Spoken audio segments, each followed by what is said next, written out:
Hello and welcome to this special broadcast. I'm Gautam Roy. PRAGATI, which stands for Proactive Governance and Timely Implementation, is a digital governance platform launched by the Government of India, led by Prime Minister Narendra Modi in 2015. The University of Oxford's Syed Business School and the Gates Foundation have come out with a case study about the initiative, which has accelerated over 340 projects worth over $250 billion over the last 9 years.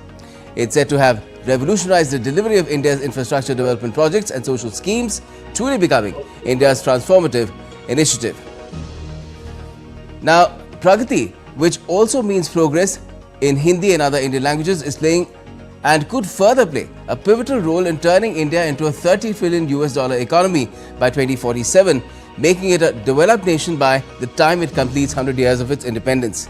Well, joining me now to talk about PRAGATI and the case study into it is its co-author, Dr. Soumitra Dutta, Peter Moores Dean and Professor of Management, Syed Business School, Fellow, Balliol College, University of Oxford. Thank you for joining us, Professor Dutta. You've titled your report. Much. Yes, thank you. Now, from gridlock to growth is how you've titled it, how leadership enables India's PRAGATI ecosystem to power progress. Now, is this also your principal conclusion about the efficacy and success of the PRAGATI platform?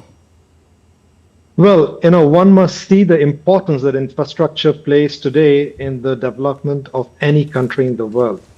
In India alone, there's a massive increase in investment in infrastructure over the last decade. In fact, it is the order of 5 times or more.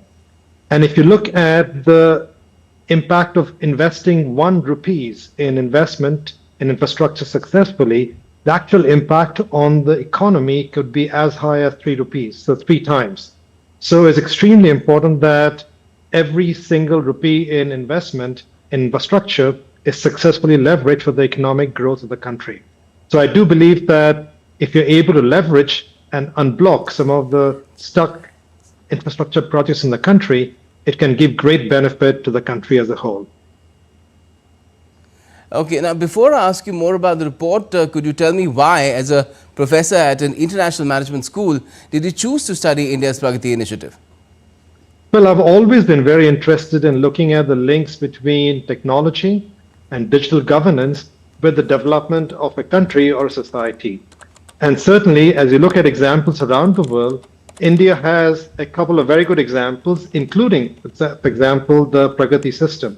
So for me, studying PRAGATI was a privilege because really it allows me and my team to go more into depth into looking what I think is a best practice example of how digital governance, when combined with effective leadership from the top, leads to good results for a country. Now, how did you go about assessing PRAGATI? It is an unprecedented initiative, so you must have had to come up with an equally unique methodology to evaluate it as well. Well, research is never easy, so you have to make some judgments and choices when you do any research, especially in a complex topic like PRAGATI. So there were a number of projects that actually had been reviewed under the PRAGATI system. In fact, around the time we started the research, around 340 of them. And so we had to choose a subset of them because obviously we could not study all of them in equal depth. So we chose 8 of them, and we made the choice a little deliberately to try and cover both different sectors. For example, some projects were about building roads and bridges, others were about building train lines, others were about building power station projects, and still yet others were about building social programs and projects. So we tried to take a mix across different thematic focus for the projects.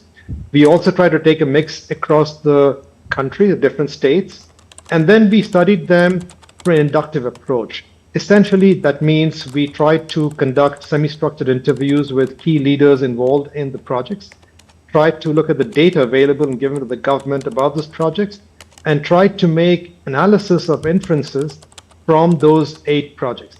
Of course, these are examples that were chosen, and they give us some inferences, and we do believe that inductively we can in fact extend those results to the entire project set. But these are important results that nevertheless provide important guidelines about the effectiveness of the PRAGATI system. Right. Now, what are the different facets of or attributes of PRAGATI which have made it a success?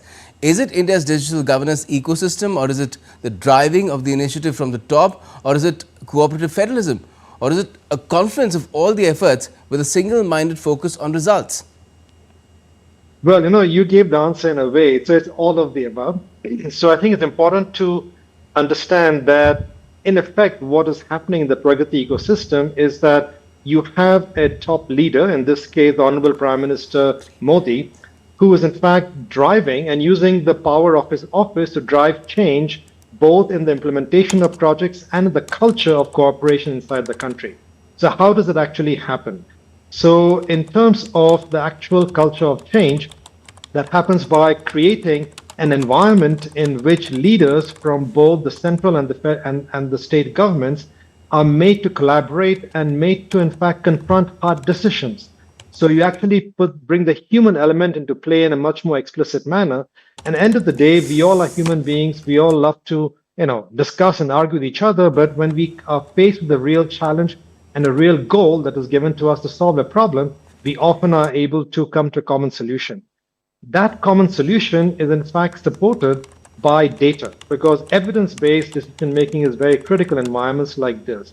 So what happens is the Pragati ecosystem includes a number of very high profile and very important technology systems, like, for example, the Gati Shakti, which is a nationwide geospatial database, helps in the project planning to make sure that you don't have any conflicts in the project that will lead to problems down the road.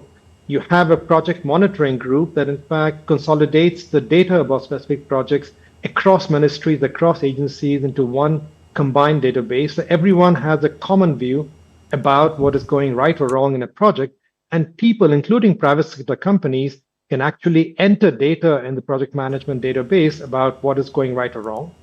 And you also have environmental clearance in the Parvesh system that allow people to look at the environmental considerations so that you can build sustainable projects. So the combination of these combined with the incentive to collaborate at a human level, really what it does is it forces people to look beyond the local context to the bigger goal of the project. And what is the bigger goal of the projects?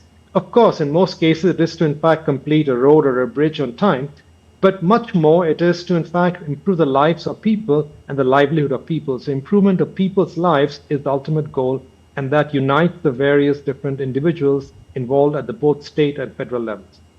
Yes, and Professor, there are many projects both in the government and even in the private sector which look good in theory, on paper, so to speak, but come a cropper when it comes to implementation, like many of the projects which Pragati put back on track itself. Now, how do you think Pragati has been able to deliver as it was conceived? Well, if you look at doing these kind of large projects, it is never easy. And believe me, it is never easy both in a complex country like India, but also in developed economies. So you have enormous cost overruns and time overruns in large projects in the US and Europe and elsewhere. So this is a problem that is a little bit endemic in the industry. Now, having said this, when you have such kind of time and cost overruns in developing economies like India, the costs of that are in fact many more, in fact, in terms of severity for the country. Why? Because the efficiency of the conversion of resources that we have for output, productive output, decreases. And developing economy like India, we have a lower amount of resources, both in skilled human talent and in other resources available for creating productive new projects as compared to developed economies. So when you have less efficient use of resources, that actually is not very good for us. For example, if you have 1,000 crores of rupees stuck in a project that is stalled, that is in fact 1,000 crores of rupees not just being not productively used, but also in fact a delay in the actual productive impact of that project on the lives of people, livelihood of people. So efficiency of conversion of resources is very critical for economies like India to develop and prosper. And that's one reason why the Pragati system is very important. The studies show essentially that for every rupee that is spent, we get about 3x the amount of investment back from investment in projects in India and similar countries. So I think the Pragati project and the Pragati ecosystem is critical for countries like India to achieve the goals, for example, of becoming a developed nation by 2047. And you found this by studying certain key projects, about 8 of them, six or 8 of them, and they had to also be chosen very carefully to sort of represent India in the kind of expanse that it has and the kind of myriad projects that it has ongoing. Well, yes, of course, the projects were studied to understand what the lessons are from the project. The figures about the economic development or impact are more general, and of course, they are different dependent in terms of the specific example that you choose. But I think what is important to consider out here is what is the cost of not doing the projects, or what is the cost of not having those projects implemented on time? And that's a cost which can be pretty severe for economies like India, which in fact need to use every single resource element, either be it human or be it material, in the most effective manner. Right. And what sort of role has leadership played in ensuring that Pragati delivers the goods? The initiative has been driven at the highest level by Prime Minister Narendra Modi himself. Yes, I think it's quite impressive. We have looked at similar, let's say, efforts by other countries to improve the efficiency, effectiveness of large-scale infrastructure projects. And I must tell you that we haven't actually seen similar results. In fact, today in a panel discussion on the topic at IIM Bangalore, Indermit Gill, who's the chief economist of the World Bank, he mentioned that in 2017, there was a similar study done by World Bank looking at similar kind of examples of large-scale project management in other countries. And there's not a single example that he could note and that I have seen of other countries having this kind of a sustained commitment from the top of the country to large-scale project management. Because if you look at the Prime Minister spending his own personal time in reviewing important projects and identifying what are some of the causes for delays, what are some of the challenges that they face, and trying to help resolve them with the help of his leaders from both the central and the state government, that is a pretty phenomenal commitment. But I think if you look at studies in digital governance, what you always see is that it's a combination of two or three elements that make the entire system very productive and effective. So yes, you do need the digital tools. In our case, we have Gati Shakti and Parivesh and the project monitoring group, but we also have other important elements like the Prime Minister's himself, his own personal involvement. We have also the culture of collaboration that is there across both state and central levels, and across, in fact, a group of key leaders in the government across the country. So it's a combination of that Team India plus leadership from the top, plus the digital systems that underlie the decision making that makes a successful outcome. And you talked about your Pragati pressure in your study as well. Just explain to us what exactly is that and how did that help this entire process? Well, the Pragati, if you look at the whole system per se, it really is a set of monthly meetings. And what we found interesting is that just the process of getting selected or nominated to be included in Pragati review somehow triggers a whole set of urge, a reaction from key leaders to get some of the projects moving or get some of the problems solved. So just being nominated for that process itself is seen as a trigger for action. And I think this trigger for action is very critical because what you see is that even in the meetings at Pragati, the Prime Minister himself, in fact, through his own sense of humor, through his own sense of just asking people, how come this is not solved, or how come two of you don't actually get together and resolve it, gets some action done. And this kind of change is very important because what I really believe is that if you look at any of the big problems we face today in society, be it in infrastructure, be it in education, be it in health or sanitation, they all require systemic change, system-wide changes that require the collective collaborative action of multiple players. So you, in fact, engender and support the system-wide change by creating the culture of collective action. Right. And what do you think would have been the fate of these projects and schemes without the Pragati platform and the way that it's been led by Prime Minister Modi? Well, the fate would have been a lot of delays, a lot of waiting, and a lot of, I think, probably hurt and harm caused to the lives and livelihood of people. I lived as a child for some years in Assam. My father was in the Air Force and we were based in Assam. And I remember the child seeing the Brahmaputra River as an important major, river, and there were such strong currents in the river. I remember crossing the river in boats. It was always both exciting as a child, but also, I must say, a little bit dangerous. And this river was considered as, unbridgeable because it was very difficult, very remote, and often changed courses. And in fact, the bridge across the river was first, at least started implementation in 2002, but in 2012, nothing much had happened actually, 10 years and no progress.